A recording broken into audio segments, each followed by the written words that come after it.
ونستغفره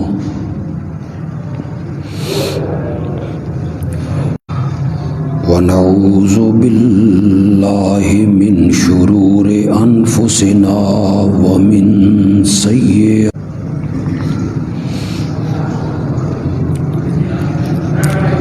من يهده الله فلا مضل له ومن يضلله فلا هادي له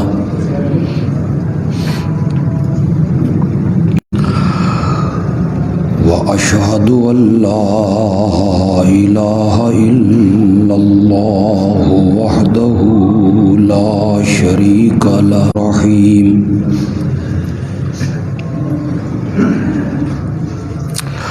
سبح لله ما في السماوات وما في الأرض وهو العزيز الحكيم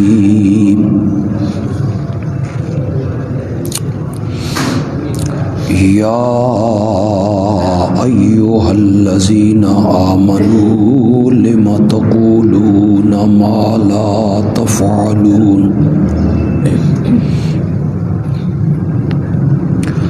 كبر مقتا عند الله أن تقولوا ما لا تفعلون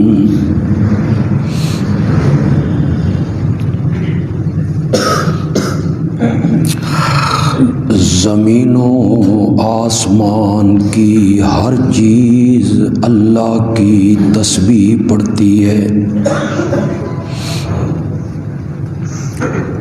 اور وہی ہے زبردست حکمتوں والا۔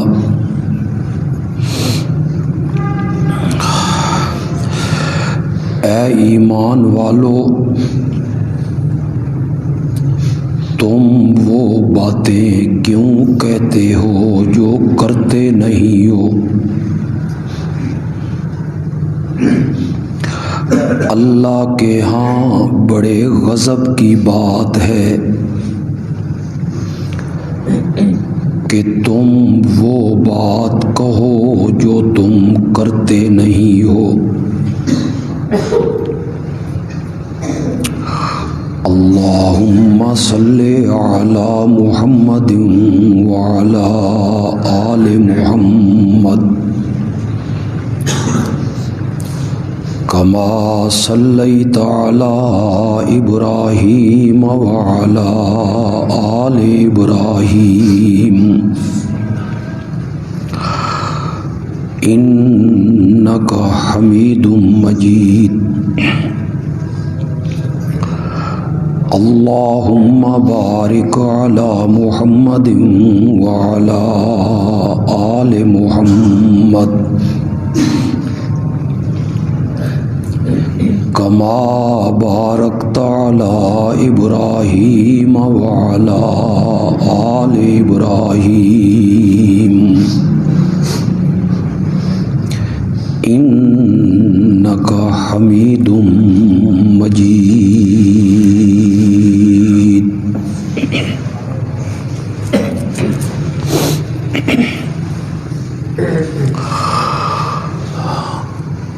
سیرت کا سب سے اہم پہلو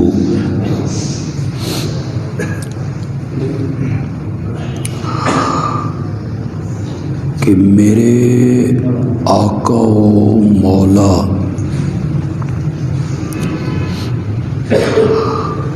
حضرت سیدنا محمد الرسول اللہ صلی اللہ علیہ وسلم امت کو جن اعمال اور افعال کے کرنے کا حکم دیتے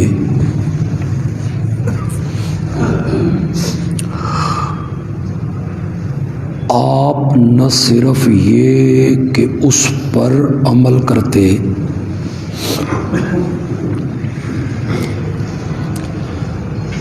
بلکہ کہتے کم تھے اور عمل زیادہ کر کے دکھاتے تھے۔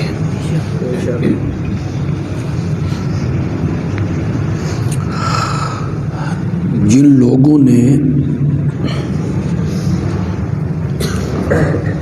سیرت کے اس پہلو کو سامنے رکھا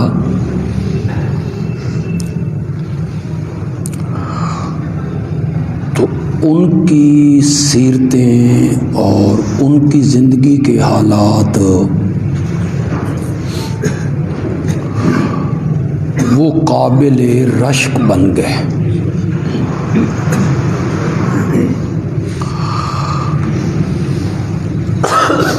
ہمارے معاشرے میں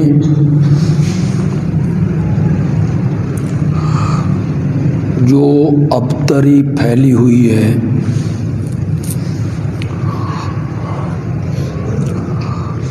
ہر برائی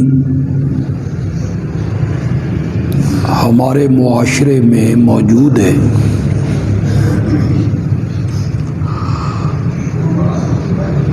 اس کی بنیادی وجہ یہی ہے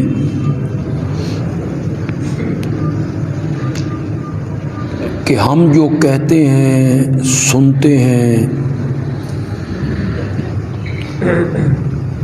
ان باتوں پہ عمل کرنے کا ہمارا ارادہ ہی نہیں ہوتا۔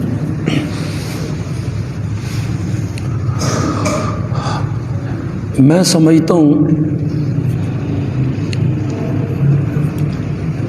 کہ ہمارے معاشرے میں علم کی کمی نہیں ہے،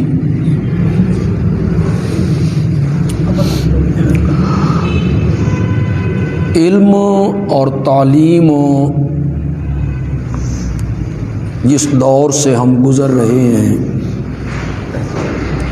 وہ عام ہے۔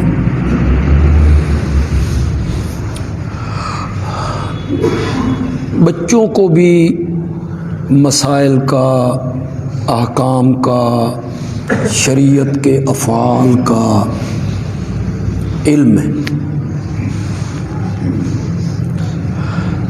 کمی علم کی، تعلیم کی نہیں، کمی عمل کی ہے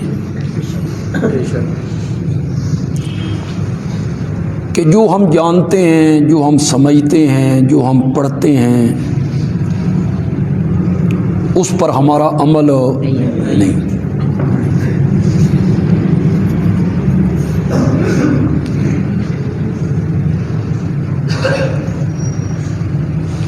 تعلیم، علم عام بھی ہے، لوگ بھی سمجھتے ہیں کہ ہم بہت کچھ جانتے ہیں۔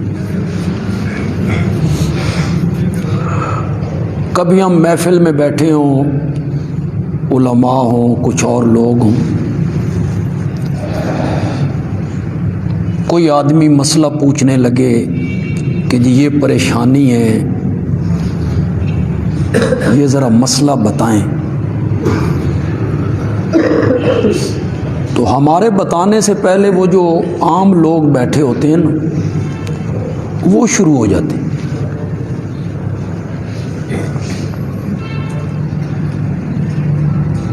تو ہمارے ملک میں ہر بندہ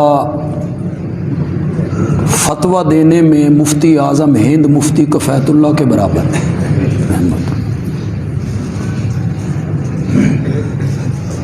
آپ کسی جگہ بیٹھیں، اپنی کسی بیماری کا ذکر کریں تو ہر بندہ حکیم اجمل ہے، کوئی نہ کوئی نسخہ آپ کو بتائے، یہ کر لیں جی، یہ کر لیں۔ علم کی کمی تو نہیں ہے نا، تعلیم کی کمی نہیں ہے، مسائل کا پتہ ہے لوگوں کو، کمی جو ہے وہ عمل کی، کہ ہم جو کہہ رہے ہیں، ہم جو سن رہے ہیں اس پر ہمارا عمل نہیں۔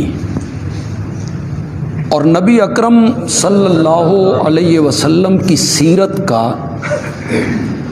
سب سے نمایاں پہلو میرے نزدیک یہی ہے کہ میرے نبی نے جو کہا تھا وہ کر کے دکھایا تھا، عملی نمونہ پیش کیا۔ اس لیے قرآن نے کہا لقد کان لکم فی رسول اللہ اسوۃ حسنہ، اللہ کے نبی کے وجود میں، ذات میں تمہارے لیے ایک عمدہ نمونہ موجود ہے۔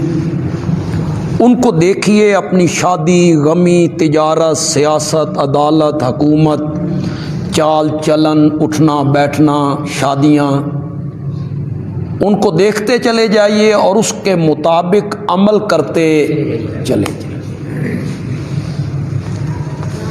میں نے اس سلسلے میں دو باتیں آپ کے سامنے رکھی تھی، نماز اور پچھلے جمعے پہ میں نے روزہ۔ امت کو کہا 5 وقت کی نمازیں پڑھو، خود 6 پڑھ کے دکھائیں۔ امت سے کہا روزے صرف رمضان کے فرض ہیں، یہ تم نے رکھنے ہیں، خود ہر مہینے میں ایام 20، 13، 14، 15 کا روزہ رکھ رہے ہیں، ہر ہفتے میں سوموار اور جمعرات کا کیا رکھ رہے ہیں؟ روزہ رکھ رہے ہیں۔ امت کو صرف رمضان کا حکم دیا، یا ایھا الذین آمنوا کتب علیکم الصیام کما کتب علی الذین من قبلکم۔ پھر کئی روزے ایسے ہیں جو لگاتار رکھ رہے ہیں، درمیان میں کوئی افطار نہیں ہے، 2 دن، 3 دن۔ جو کہا وہ کر کے دکھائے، اس زیادہ عمل کر کے دکھائے۔ قرآن نے، آپ جو ناظرہ قرآن پڑھتے رہتے ہیں اور اگر ترجمہ بھی آپ پڑھتے ہیں اور آپ کو پتہ ہے تو پھر تو نور علی نور ہے، قرآن نے اکثر جگہوں پر جہاں نماز کے قائم کرنے کا حکم دیا، اس کے ساتھ ہی زکوٰۃ کی ادائیگی کا بھی حکم دیا۔ آپ پڑھتے چلے جائیں قرآن، اقیموا الصلاۃ وآتوا الزکوٰۃ، نماز کو قائم کرو اور زکوٰۃ ادا کرو، حکم دیا۔ پہلے پارے میں ہی حکم دیا۔ متقی لوگ کون ہیں؟ الذین یؤمنون بالغیب، متقی لوگ وہ ہیں جو بن دیکھے ایمان لاتے ہیں۔ اللہ کو نہیں دیکھا، فرشتوں کو نہیں دیکھا، قیامت کو نہیں دیکھا، پل صراط کو نہیں دیکھا، جنت کو نہیں دیکھا، اور ہم نے نبی پاک کو بھی نہیں دیکھا صلی اللہ علیہ وسلم۔ مومن وہ ہیں جو بن دیکھے ایمان لاتے ہیں۔ وَيُقِيمُونَ الصَّلَاةَ، نماز پڑھتے ہیں۔ یقیمون کا کیا معنی ہے؟ پڑھنا۔ کسی جگہ بھی پڑھنے کا حکم نہیں دیا، قائم کرتے ہیں۔ یقیمون الصلاۃ، اقیموا الصلاۃ۔ مفسرین نے یہاں لکھا قائم کرنے کا مطلب یہ ہے کہ اس کے فرائض، واجبات، سنن، آداب، ہر چیز کا لحاظ رکھتے ہوئے نماز پڑھتے ہیں۔ قیام اس کے مطابق کرتے ہیں، رکوع اس کے مطابق کرتے ہیں، اس میں خشوع ہوتا ہے، خضوع ہوتا ہے، رب کی طرف توجہ ہوتی ہے۔ اس سے ہم خالی ہیں، اس میں کوئی بڑھائی والی بات نہیں ہے کہ میں آپ کو کہوں کہ ہم اس پر قائم ہیں، آپ قائم نہیں ہیں، نو، سب ہم اس سے خالی ہو گئے۔ وہ جو میرے آقا سے جبریل نے پوچھا تھا مل احسان ہو یا رسول اللہ، احسان کیا ہے، نیکی کیا ہے؟ آپ نے فرمایا ان تعبد اللہ کأنک تراہ فإن لم تکن تراہ فإنہ یراک، او کما قال النبی صلی اللہ علیہ وسلم، اللہ کی عبادت اس طرح کر گویا کہ تو رب کو دیکھ رہا ہے۔ اللہ یہ حاصل ہو سکتا ہے مقام ہمیں؟ نہیں ہو سکتا۔ ایسے عبادت کر تو رب کو اپنی آنکھوں کے سامنے دیکھ رہا ہے، فَإِن لَمْ تَكُنْ تَرَاهُ، اور اگر یہ درجہ تجھے حاصل نہیں ہوتا تو پھر اتنا تو خیال کر کہ وہ تجھے، یہ بھی ہمارے اندر نہیں۔ سیشن جج کے سامنے جب پیشی ہو جائے، آپ کی ضمانت ہو رہی ہے، کنفرم ہو رہی ہے، یا فیصلے کا دن ہے، یا اس کی سماعت ہو رہی ہے، کیسے کھڑے ہوتے ہیں؟ کیا حالت ہوتی ہے؟ سیشن جج کے سامنے، مجسٹریٹ کے سامنے، یا ایس ایچ او کے سامنے کتنے مؤدب بن کر احترام کے ساتھ، کدائیں توہین عدالت ہی نہ ہو جائے۔ اس دن آپ کو کبھی نہیں بھولتا کہ موبائل بند کرنا ہے، نہیں بھولتا آپ کو کہ وہاں بیل بجے گی تو ہو سکتا ہے توہین عدالت ہو جائے۔ کتنے مؤدب ہم کھڑے ہوتے، کیوں؟ جج صاحب دیکھ رہے ہیں۔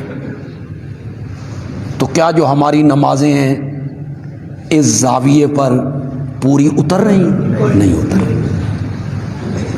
علماء ہوں، غیر علماء ہوں، کوئی بھی ہو، پھر ہم کہتے ہیں کہ نماز تو بے حیائی سے روکتی ہے، نماز تو منکر سے روکتی ہے۔ ہم نمازیں بھی پڑھتے ہیں، پھر ملاوٹ بھی کرتے ہیں، نمازیں بھی پڑھتے ہیں، جھوٹ بھی بولتے ہیں، نمازیں بھی پڑھتے ہیں، پھر جھوٹی گواہیاں بھی دیتے ہیں، ملاوٹ بھی کرتے ہیں، کم بھی۔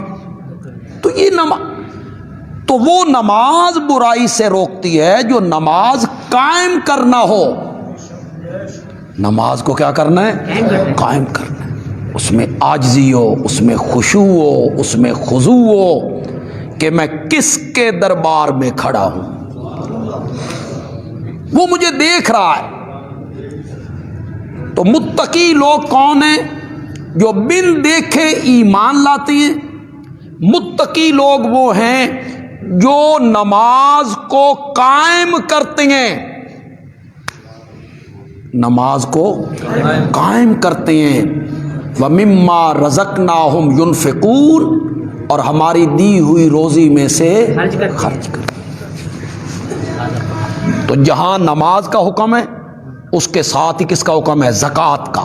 یہ مما رزقناہم ينفقون زکوٰۃ ہے۔ میں ابھی ثابت کرتا ہوں کہ یہ عام خیرات نہیں ہے، زکوٰۃ ہے۔ تو جہاں نماز کا حکم دیا وہاں زکوٰۃ کا بھی حکم دیا۔ نماز بھی پڑھتے ہیں، قائم کرتے ہیں، اور اپنے مال کی زکوٰۃ بھی ادا کرتے ہیں۔ تو یہاں آپ نے اللہ تعالیٰ کا انداز دیکھا ہے۔ اللہ تعالیٰ کیا کہتے ہیں؟ اپنی روزی میں سے خرچ کرتے ہیں، نہیں کہا نو، اپنی دولت میں سے خرچ کرتے ہیں، نو، اپنے باغات، اپنا زیور، سونا چاندی جو ان کا ہے، ان میں سے خرچ کرتے ہیں، نہیں کہا۔ کیوں؟ یہ مشکل ہوتا، میری دولت، میرا مال، میرا زیور، میرا باغ مشکل ہو جاتا۔ اللہ نے کیسا انداز اپنایا؟ مما رزقناہم، جو دولت ہم نے ان کو دی ہے۔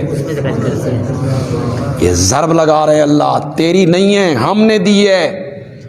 تیری کوئی ساڈے نہ رشتہ داری ہے؟ وہ بھی تو ہمارے بندے ہیں جو خیموں میں پڑے ہوئے ہیں، انہیں بھی تو میں نے پیدا کیا ہے۔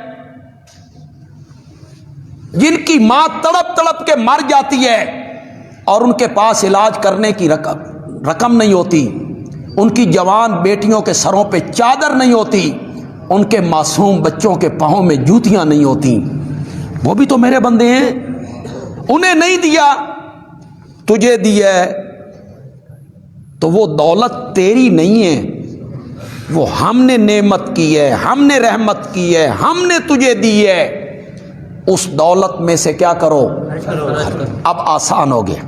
آسان کیسے ہو گیا؟ بھئی میری تھی ہی نہیں، میری تھی ہی نہیں، یہ دولت تو ہے ہی کس کی؟ اسی نے مجھے دی ہے. میں تو ماں کے پیٹ سے ننگے بدن آیا تھا, ننگے سر آیا تھا, ننگے پاؤں آیا تھا, میرے پاس کوئی رقم نہیں تھی, یہ سب کچھ اسی نے مجھے دیا ہے. تو یہ جو ہماری شریعت ہے اور اس نے جو جملے سکھائے, یہ ایک جملہ سن لو, انا للہ, اس میں کیا سمجھایا جا رہا ہے؟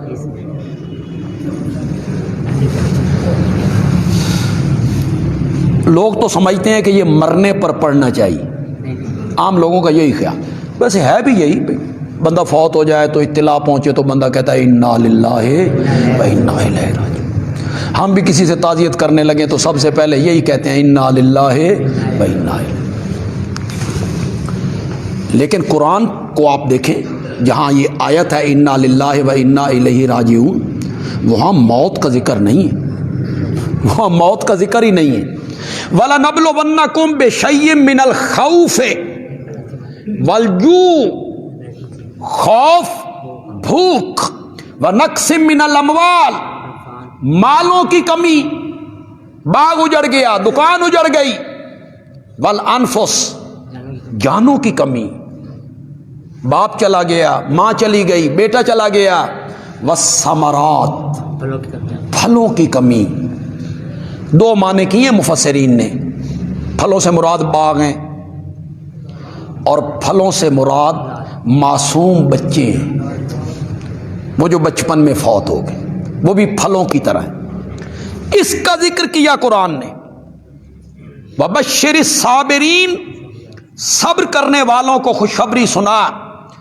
صبر کرنے والے کون ہیں؟ الَّذِينَ إِذَا أَصَابَتْهُمْ مُصِیبَةٌ.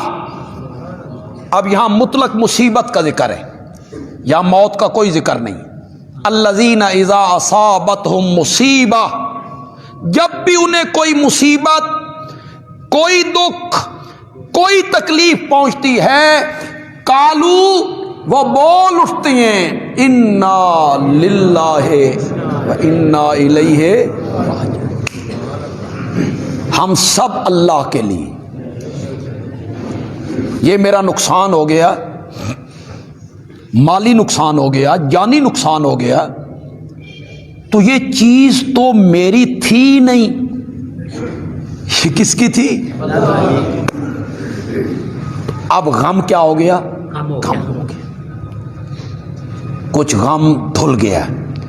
میری میں غم زیادہ ہوتا ہے, میری چیز, میرا مال, میری دولت, میرا زیور.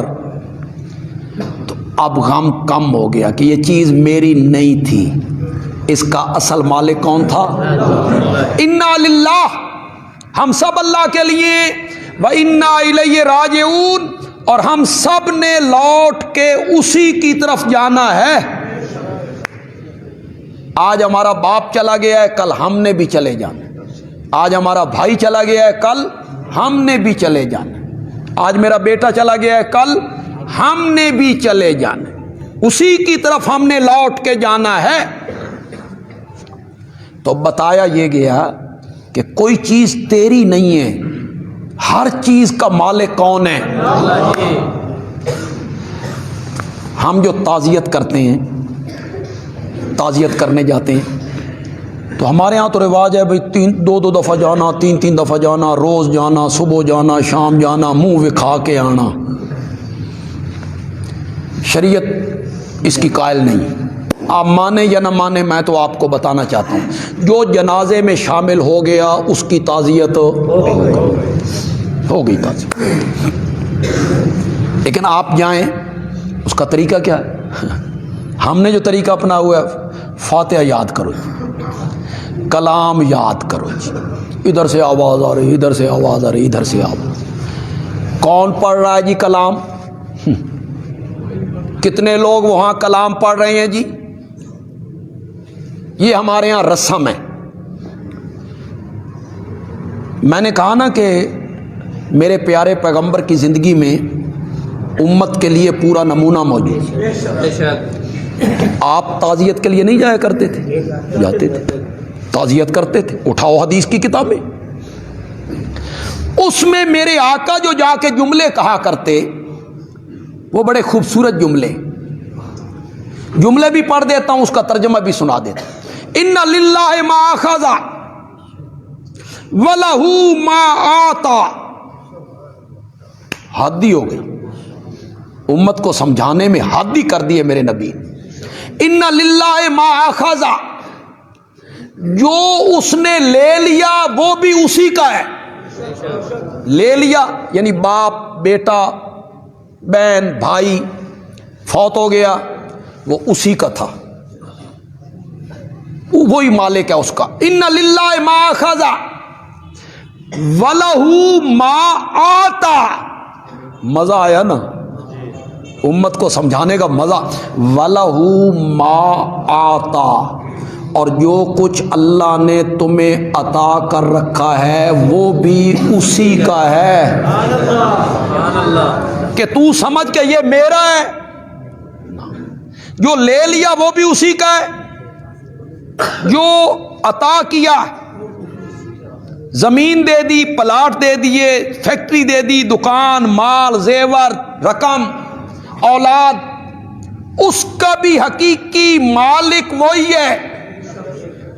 ہم اس موقع پر کوئی ایسا جملہ نہیں کہنا چاہتے جس سے رب ناراض ہو. ہم وہی جملہ کہیں گے جس پر رب راضی ہوگا، جس پر رب راضی ہوگا. تو سمجھایا یہ گیا کہ یہ مال، یہ دولت جو تجھے دی ہے، یہ ہم نے دی ہے، ہم نے دی ہے. مما رزقناہم، جو دولت ہم نے دی ہے اس کو رب کی راہ میں لٹا دو، اس کو رب کی راہ میں خرچ کر دو. نہیں کہا جو میں نے دی ہے اسے لٹا دو، خرچ کر دو.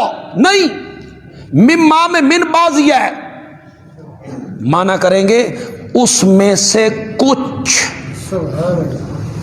اس میں سے بعض حصہ، ساری نہیں. ساری دولت تیری ہے، اس میں سے کچھ حصہ ہماری راہ میں خرچ کر دو. اور یہ کچھ کیا ہے؟ 40واں حصہ. یہ کچھ کیا ہے؟ 40واں حصہ. فصلوں میں 10واں حصہ، اور جو ہمارے ہاں فصلیں اس میں 20واں حصہ. 100 بوریوں میں صرف 5 بوریاں، 40 روپے میں صرف 39 تیرے. پھر مزہ یہ ہے کہ زکوٰۃ کا لفظی معنی ہے پاکیزگی. لفظی معنی زکوٰۃ کا کیا ہے؟ پاکیزگی. زکوٰۃ کو زکوٰۃ کہتے ہی اس لیے کہ 1 روپیہ میرے راہ میں خرچ کر، اس کی وجہ سے باقی 39 بھی تیرے لیے حلال اور پاک ہو گئے ہیں. ہر روز دینا ہے. فرمایا نا، اس پر 1 سال کا عرصہ. کتنی رعایت ہے؟ کیوں بھائی؟ جو اللہ والے بیٹھے ہو یہاں، خوف خشیت الہی، اللہ سے ڈرنے والے لوگ، اگر اللہ یہ کہتے تو دنیا میں آیا تھا تو تیرے پاس کچھ بھی نہیں تھا، کمانے کے لیے ہاتھ میں نے دیے، نظر میں نے دی، زبان میں نے دی، کان، دماغ، شعور میں نے بخشا ہے، یہ تیرے پاس مکان ہے، دولت ہے، ہن وپار دی گل لے وے ادھا مال تیرا تے ادھا میرا. جو اللہ سے ڈرنے والے لوگ تھے مانتے یا نہ مانتے؟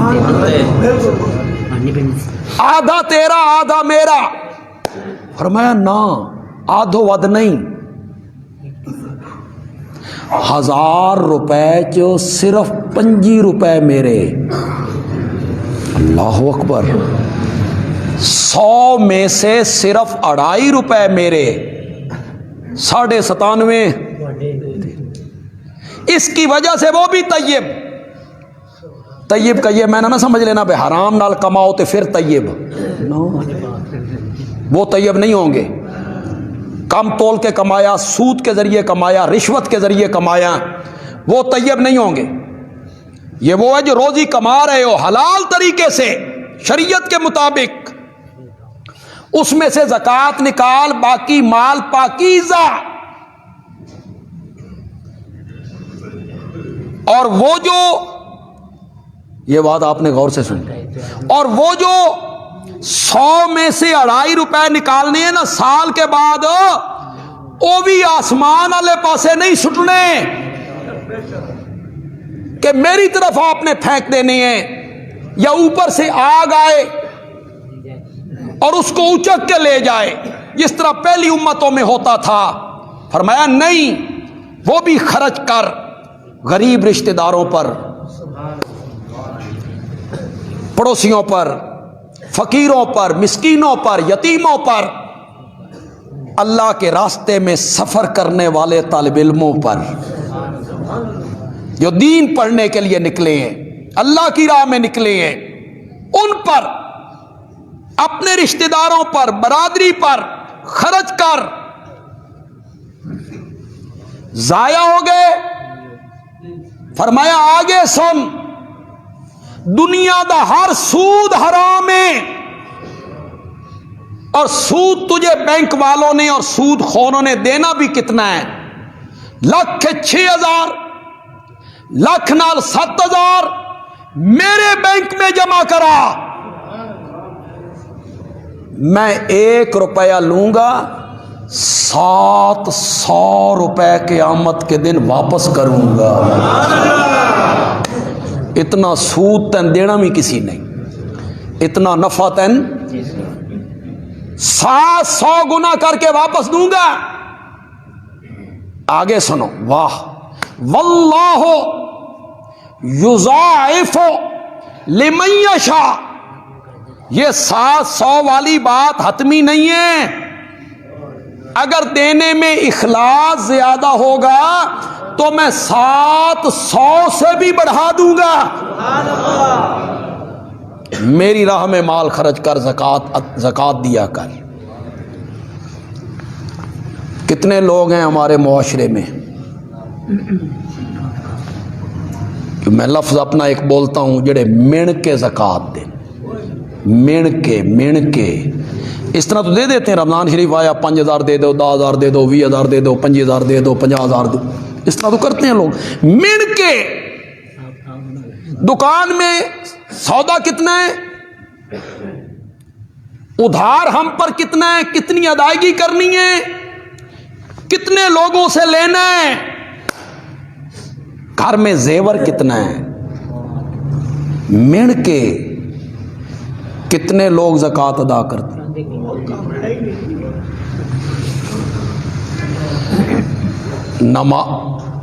عمرہ تو ہر سال کرتے ہیں، کیوں؟ عمرہ فرض ہے، واجب ہے۔ اگر کوئی بندہ ساری زندگی عمرہ نہیں کرتا تو اللہ قیامت کے دن اس سے پوچھے گا، بولتے کیوں نہیں ہو؟ بال بچے نو لے کے ٹر جاندے ہو، 15 لاکھ روپے بھی لوگ لگا کے آ جاتے ہیں، اور جب زکوٰۃ کی باری آتی ہے 5,000 دے دو، 10,000 دے دو، کیوں؟ ادھر نمائش نہیں ہوتی اور ادھر نمائش ہوتی ہے، ادھر برادری کو پتہ چلتا ہے کہ یہ بچوں کو لے کے عمرے پہ گیا ہے۔ 6 سال کے بچے پہ نماز فرض نہیں، تسی عمرے کراندے پھر دے، کیوں؟ وجہ کیا ہے؟ نمائش ہے نا، ہوں بول دے کیوں نہیں ہو، بولتے کیوں نہیں ہو؟ دکھلاوے ہے نا، بچے پہ نماز فرض نہیں، آپ اسے عمرے پہ لے کے جا رہے ہیں، اور کوئی غریب آدمی، مسکین آدمی، بیمار آدمی آپ سے کچھ پیسے مانگ لے، تیرے متھے تے وٹ نہیں گنے جاندے، پہلو تو بدل لیتا ہے۔ ایک تے تسی بڑا تنگ کر لیا منگنا لیا، ادھر تو خرچ نہیں کرتا، عمرہ، دوسری حج، تیسری حج۔ کیوں بھائی لوگوں، پڑھے لکھے لوگوں، ہمارے آقا و مولا پیارے پیغمبر نے کتنی حجیں کی تھی؟ صرف ایک۔ اس سے 1 سال پہلے حج فرض ہو گیا تھا، آپ نہیں گئے۔ حضرت سیدنا صدیق اکبر رضی اللہ تعالیٰ عنہ کو امیر حج بنایا کہ تم جاؤ، حج کا خطبہ دو، خود نہیں گئے، صرف ایک حج کی. حج فرض ہے، ایک دفعہ کرو. عمرہ نہ واجب ہے نہ فرض ہے. لیکن کئی لوگ ہم جانتے ہیں ہر سال جا رہے ہیں، بیٹری چارج ہو رہی ہے. ایک جگہ صحیح ہوئے نا تو بیٹری ہر جگہ تے چارج ہو جاتی ہے. اپنی بیٹریاں دے سوئچ ٹھیک کراؤ جڑے پاکستان وچ نہیں چارج ہوندیاں. یہاں کیوں نہیں چارج ہوتی؟ پھر وہاں ہم دیکھتے ہیں تمہیں جس طرح تم چارج کرواتے رہتے ہو بازاروں میں پھر کے. سارے پاکستانی بازاروں میں پھر رہے ہیں جی فلانی چیز خرید. کہ کوئی زمانہ تھا یہ ٹیپ ریکارڈ اور ریڈیو نہیں ہوتے تھے، ہر حاجی دے کچھ ٹیپ ریکارڈ یہ بیٹری چارج کران گئے تو وہاں سودے کرتے ہیں، بازاروں میں پھرتے ہیں، دوستوں کو ملتے ہیں. ایک دن مکے میں رہتے ہیں، 2 دن جدے میں رہتے ہیں، یہاں شاپنگ کرتے ہیں. عورتیں جو وہ سونا خرید کے لے آتی ہیں. اور اللہ کے بندو عقل سے کام لو یار. جو چیز فرض نہیں ہے، جس کی پوچھ نہیں ہے، اس پر خرچ کرتے ہو. زکوٰۃ کی تو کیا ہے، قیامت کے دن رب نے پوچھنا ہے. اسے کیوں نہیں ادا کرتے ہو کہ آخرت میں مواخذہ نہ ہو؟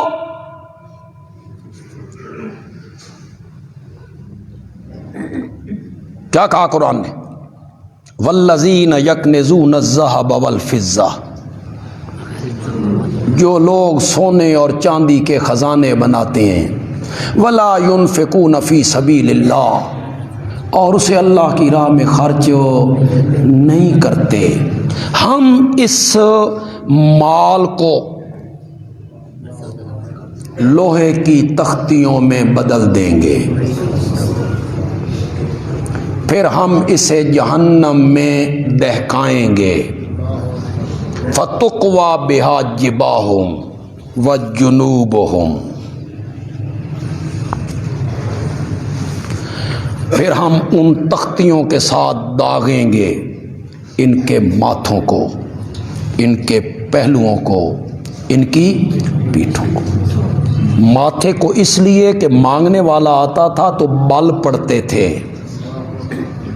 پہلوؤں کو اس لیے کہ مانگنے والے کو دیکھ کے پہلو بدل لیتا تھا. پیٹھوں کو اس لیے کہ وہاں سے چھوڑ کے ان کو چلا جایا کرتا تھا. اور جب چیخیں گے، چلائیں گے تو آواز آئے گی ھذا ما کنزتم. روتے کیوں ہو؟ یہ کوئی غیر ہے؟ یہ تمہارا وہی مال ہے، وہی مال ہے جسے تم اکٹھا کیا کرتے تھے. یہ قرآن ہے. سچی سچی گل کرو. مشرکین، کفار، یہودی، عیسائی، ان کو اس وجہ سے عذاب ہونا ہے کہ وہ مال خرچ نہیں کرتے. ان کو کس وجہ سے ہونا ہے؟ کفر کی وجہ سے. وہ تو مومن ہی نہیں. تو یہ اللہ کس کو کہہ رہا ہے؟ تو سوچو خدا کے لیے، غور کرو. یہ دولت تو یہیں رہ جانی ہے، اسے خرچ کرو اللہ کی راہ میں. ویسے خرچ نہیں کرتے ہو تو کم از کم جو فرضی زکوٰۃ ہے وہ تو دو نا. وہ 40واں حصہ ہے بھی سال کے بعد. تیرے مال کو، میں نے پہلے قرآن کی آیت پڑھی، اب اپنے آقا کا فرمان پڑھ. قیامت کے دن اس مال کو، خزانے کو گنجے سانپ کی شکل میں بدل دیا جائے. محدثین نے لکھا کہ گنجے سانپ میں زہر زیادہ ہوتی ہے. اللہ اپنی پناہ میں رکھے. وہ لپٹے گا، وہ ڈسے گا، یہ چلائے گا. وہ کہے گا چلاتے کیوں ہو؟ میں کوئی غیر ہوں؟ میں تیرا وہی مال ہوں جسے گن گن کے رکھا کرتا تھا، روزانہ حساب کیا کرتا تھا. کتنے لکھ ہو گئے نے، اس نو کس طرح ودھایا جا سکتا. الہاکم التکاثر حتی زرتم المقابر. مقابر تو سمجھ گئے ہوگے، قبرستان. الہا غفلت، غفلت میں ڈال دیا تجھے. التکاثر کثرت، مال کی اتنا ہو گیا، اتنا ہو جائے، اتنا ہو گیا، اتنا ہو جائے، وہاں فیکٹری کھول لیں، وہاں دکان، وہاں زمین. اس کثرت کی فکر نے تجھے ہم سے غافل کر دیا. حتی زرتم المقابر، یہاں تک کہ تم جا پہنچے. کیوں بھائی جڑے امیر لوگ مردے نے وہ 2 گھوڑے بوسکی دا کفن پا کے جانے،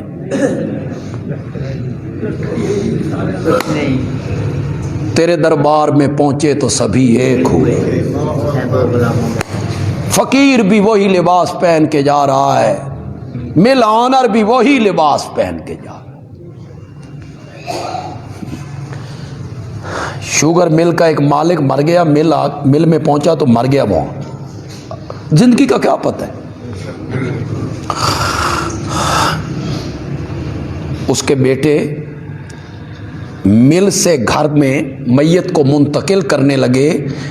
گنے والیاں ٹرالیاں تے منتقل کیتا، گنے والی ٹرالی تے جی، جن کے لیے کماتے ہو، جن کے لیے یہ ساری خباستیں کرتے رہتے ہو، جن کے لیے یہ سارے کرتوت کرتے رہتے ہو، ان ایمبولینس بھی نہیں منگائی،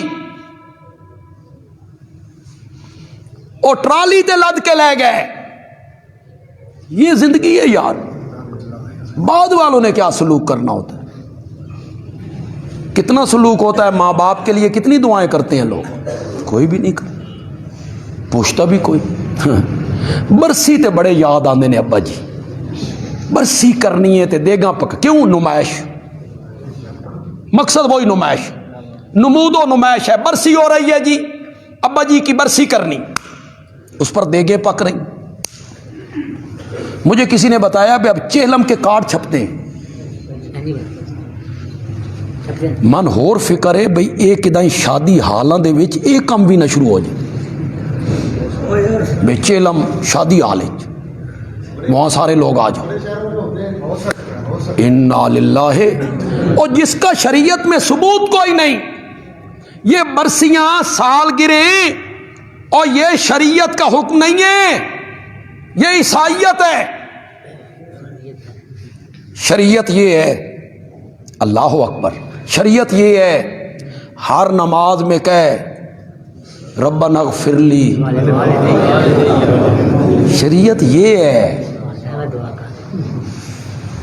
اب ہمارے مسلمان ہیں موم بتیاں بال کے بیٹھے ہوئے. کون ہو تسی بھائی؟ یہودی ہو؟ کس کا کلمہ پڑھا ہے تم نے؟ کون سا کلچر اپنا رہے ہیں آپ؟ موم بتیاں جلا کے. اور پاگلو، آگ، یہ تو مجوس کا طریقہ ہے، مجوسی ایسا کام کرتے ہیں. ہمارے ہاں یہ تھا کہ کسی کو یاد کرنا ہے یا کوئی دن منانا ہے یا کوئی احتجاج کرنا ہے یا کوئی فوت ہو گیا ہے یا شہید ہو گیا ہے تو اس کے لیے دعائیں مغفرت کرو، دعائیں مغفرت کرو.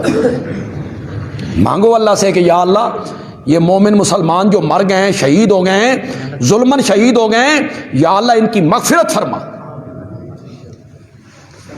لیکن برسیوں میں، کل خانیوں میں نمائش، وہ ہم اس طرف جا رہے ہیں، رسومات کی طرف جا رہے ہیں. اور ہم غریب لوگ جو منع کرنے والے ہیں، لوگ کہتے ہیں او چھڈو جی، مر گیا مردود، نہ فاتحہ نہ درود. ان کا کیا ہے؟ یہ تو کہتے ہیں کچھ بھی نہیں ہوتا. لوگ ہمارا مذاق بنانے لگتے ہیں. میرے آقا نے فرمایا، قرآن نے حکم دیا کہ مالوں کی زکوٰۃ کیا کرو؟ ادا کرو. اور وہ کتنا حصہ ہے؟ 40%. باقی مال تیرا. مال کی موجودگی کو شریعت نے برا نہیں سمجھا.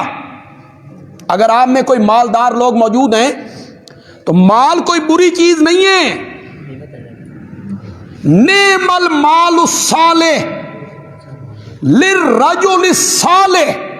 اللہ اکبر. نعم المال الصالح. کیسے میں نہ آپ کو بتاؤں؟ اچھا مال، نعم المال الصالح، اچھا مال۔ اچھا مال کون سا ہوگا؟ جو کس طریقے سے کمایا جائے، اس میں سے اللہ کا حق۔ نعم المال الصالح للرجل الصالح، اچھا مال اللہ اچھے لوگوں کو دیا کر۔ امت کو کہا سال گزر جائے مال پر،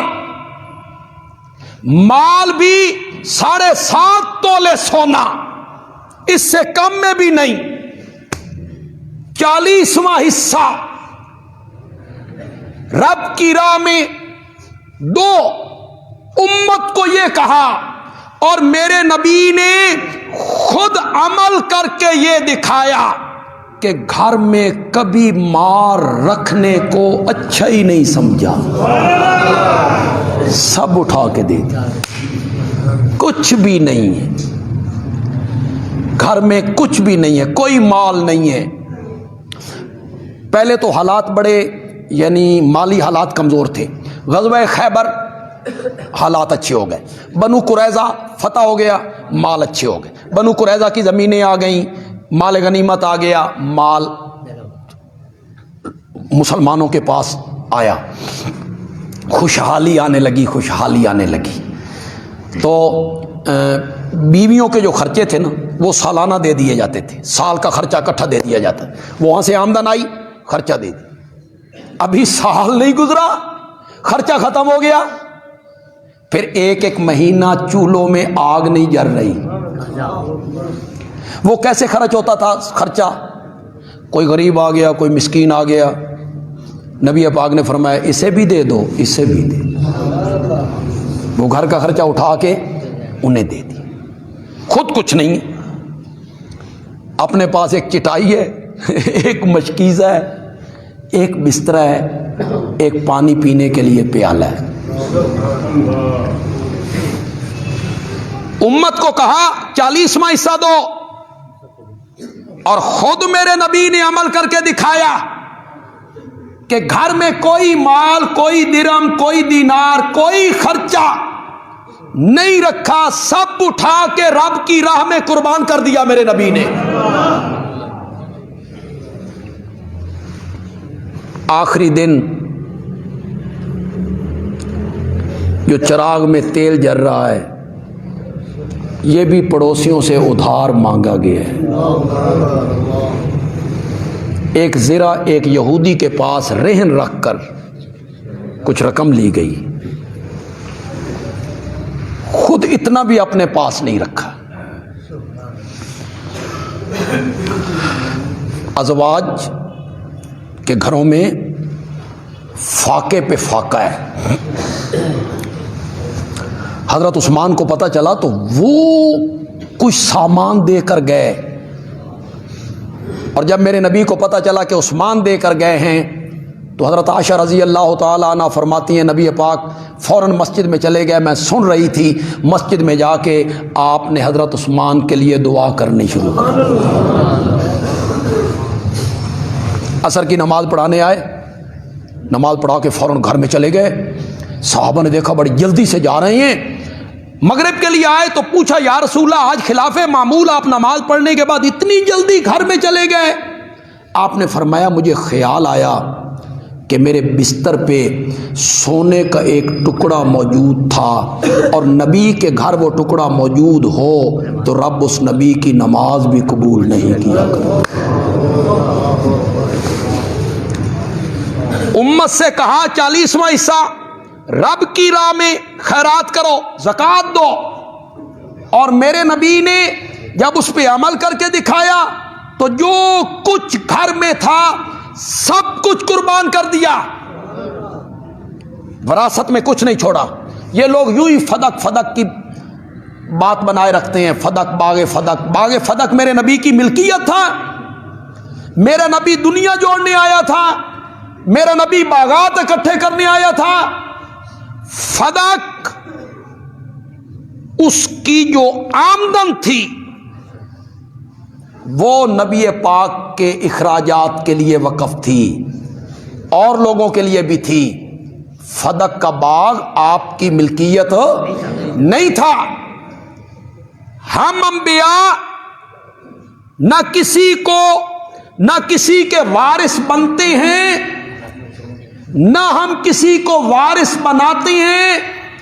ہم انبیاء وراثت میں مال دولت نہیں چھوڑتے، علم چھوڑتے ہیں. یہ حدیث ہے نبی پاک کی، ہم وراثت میں علم چھوڑتے ہیں. اسی لیے کہا العلماء،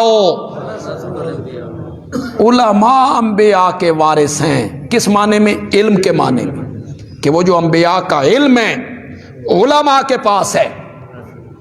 علماء انبیاء کے کیا ہوئے؟ وارث. میرے نبی نے کہتے ہیں فدق کا جو غلہ آیا نا، 4 اونٹ لدے ہوئے تھے، 4 اونٹ. تو حضرت بلال سے کہا اسے تقسیم کرو. بلال نے تقسیم کرنا شروع کی. شام کا ٹائم ہوا، آپ نے فرمایا بلال وہ غلہ تقسیم ہو گیا؟ یا رسول اللہ میں تو تقسیم کر رہا تھا، ہوں لین والا ہی کوئی نہیں، تو کچھ غلہ بچ گیا ہے. آپ نے فرمایا آج رات میں مسجد میں بسر کروں گا، میں گھر میں نہیں جاؤں گا. جب تک یہ غلہ موجود ہے میں نے گھر میں نہیں جانا. صبح کے ٹائم سائل آئے، وہ غلہ تقسیم ہوا، پھر میرے نبی گھر میں تشریف.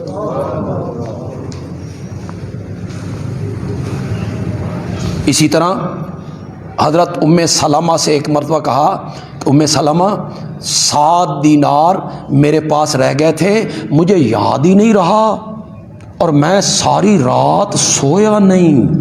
اللہ، میں ساری رات سویا نہیں اس فکر سے کہ میرے پاس 7 صبح وہ 7 دینار رب کی راہ میں خیرات کر دیے.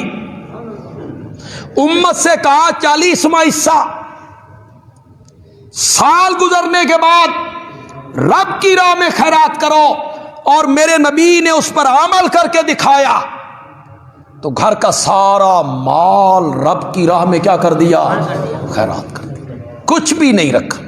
حضرت عمر رضی اللہ تعالیٰ عنہ آئے، آپ چٹائی پہ سوئے ہوئے تھے، چٹائی کے جو نشان تھے وہ آپ کی پیٹھ پر اور اس بازو پر نشان تھے. حضرت عمر رونے لگ گئے. حضرت عمر نے کہا یا رسول اللہ لوگ عیش و آرام میں زندگی گزارتے ہیں، ہم دنیا کے بادشاہوں کو دیکھتے ہیں نرم و گداز بستر ہیں، اور آپ چٹائی پر کہیں تو ہم ایک نرم سا گدا بنا دیں آپ کے آرام کے لیے. فرمایا میں دنیا میں اس طرح رہ رہا ہوں جس طرح ایک مسافر سفر کرتے ہوئے درمیان میں چند منٹوں کے لیے کہیں ٹھہر جایا کرتا ہے. ہمیں گدوں کی کیا ضرورت ہے؟ ہمیں نرم و گداز بستروں کی کیا ضرورت ہے؟ ہمارے لیے یہی چٹائی. خود اس طرح زندگی بسر کی میرے نبی نے. آپ میں سے جو سیرت کی کتابیں پڑھتے رہتے ہیں جو لوگ، میں سمجھتا ہوں کہ نبوت کے ملنے سے پہلے بھی آپ اسی طرح تھے.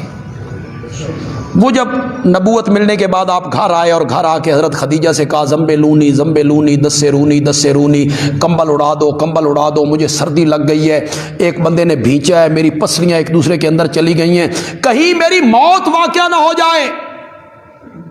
تو حضرت خدیجہ نے کہا اللہ آپ کو ضائع کرے گا، آپ تو قرض داروں کے قرضے ادا کرتے ہیں. یہ ابھی نبوت نہیں ملی، ابھی نبوت آج ہی ملی ہے. اس سے پہلے کی بات، اور بات بھی بیوی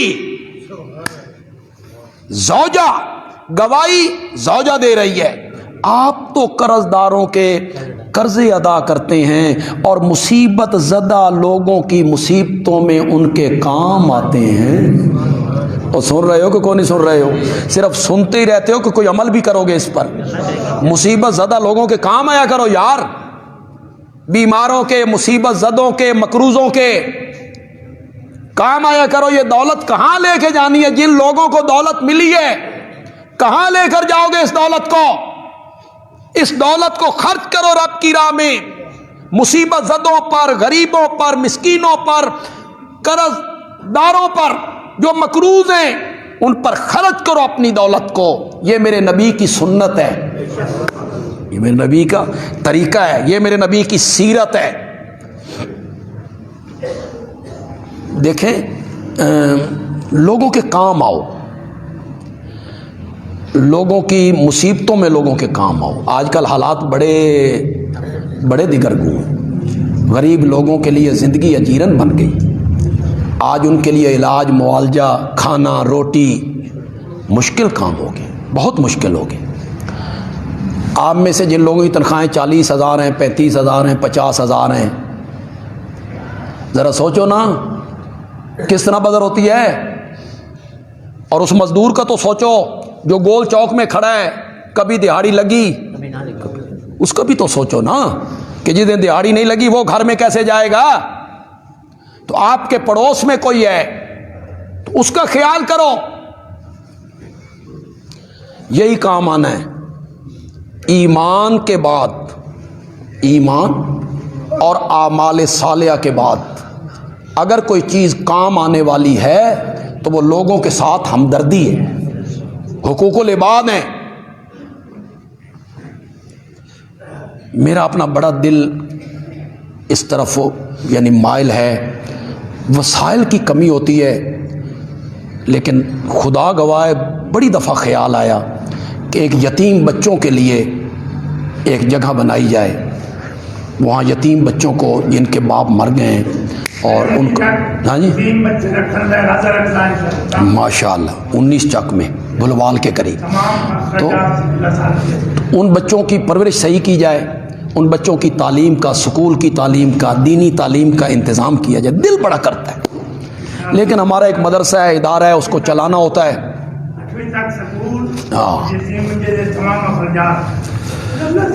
اللہ تعالیٰ آپ کو برکت دے جہاں آپ 19 چک میں کر رہے ہیں۔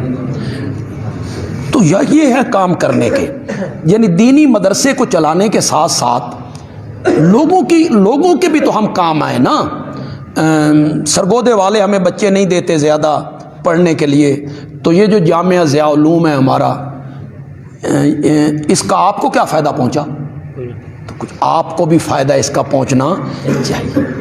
تو یتیم بچوں کے لیے کوئی قائم کی جائے۔ جگہ ہمارے پاس بہت ہے، یعنی جگہ کی کمی نہیں ہے، جگہ بہت ہے، لیکن اس کے وسائل جو ہیں وہ مہیا ہونے چاہیے تاکہ ہاں ماشاء اللہ۔ تو اس میں یتیم بچوں کے لیے یہ میرا بڑا دل، اپنا دل ہے۔ پھر میرا ایک دل تھا ایک ڈسپینسری قائم کرنے کا، کہ یہاں وہ سامنے میں نے جگہ بھی رکھی۔ جب ہم نے یہ سارا نقشہ بنایا مدرسے کا، تو جہاں یہ فلٹر لگا ہوا ہے پانی کا، اس فلٹر کے ساتھ جتنی جگہ ہیں، یہ 5-7 مرلے جگہ، 4 مرلے، یہ میں نے ڈسپینسری کے لیے رکھی تھی کہ یہاں ایک فری ڈسپینسری بنے گی۔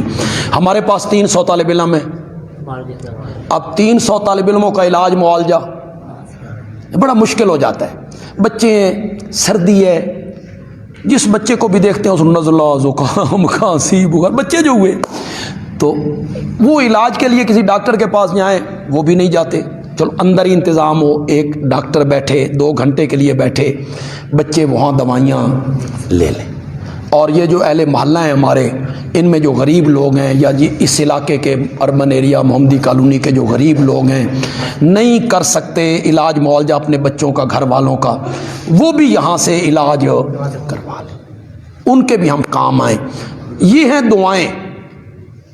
اصل یہ ہے کہ غریب آدمی ایک دعا مانگے، تو شیخ سعدی رحمۃ اللہ علیہ نے کہا تھا کہ شعر تو میرے ذہن میں نہیں، ان کا کریمہ میں ہے، اس کا مفہوم میرے ذہن میں ہے۔ شیخ سعدی کہتے ہیں جتنا زور لگا لو کیچڑ میں آگ نہیں لگتی، کیچڑ میں آگ نہیں لگتی، لیکن مظلوم کی جو آہ ہے وہ کیچڑ میں بھی آگ لگاتی ہے۔ وہ جب پریشان ہوتا ہے اور آہ نکالتا ہے تو کیچڑ میں بھی آگ لگ جاتی ہے۔ تو وہی مظلوم جس کی آہ کیچڑ میں آگ لگا دیتی ہے، وہ خوش ہو کر جب دعا دینے لگے، اسی کے ہم خواہش مند ہیں، اسی کے خواہش مند ہیں کہ ہمیں وہ مل جائے، وہ غریبوں کی دعائیں۔ تو اس سلسلے میں ہم اپنے ساتھیوں کو کچھ طلب کریں گے، بلائیں گے، تو جو صاحب ثروت حضرات یہاں بیٹھے ہیں، یہ جو میں نے ڈسپنسری کی بات کی، وہ اس کے لیے تیار ہیں جی؟ جو صاحب ثروت حضرات ہیں وہ اس کے لیے تیار ہیں کہ یہ کام ہم کریں. ایک MBBS ڈاکٹر ہو وہاں بیٹھے 2 گھنٹے وہاں ڈیوٹی دے، اور طالب علم بھی اس سے علاج لے لے، اہل محلہ بھی، غریب لوگ بھی. ہم کوئی قید نہیں لگائیں گے کہ جہاں جہاں سے اگر جتنے ہمیں وسائل ملتے چلے جائیں گے ہم ان وسائل کو خرچ کرتے چلے جائیں گے. اللہ دعا تو آپ سارے کریں کہ اللہ اس اقدام میں جو ہم اٹھانے لگے ہیں یا اٹھا رہے ہیں، اللہ اس میں برکت عطا فرما، اللہ اس میں برکت عطا فرما دے. جی اذان درس قرآن انشاءاللہ.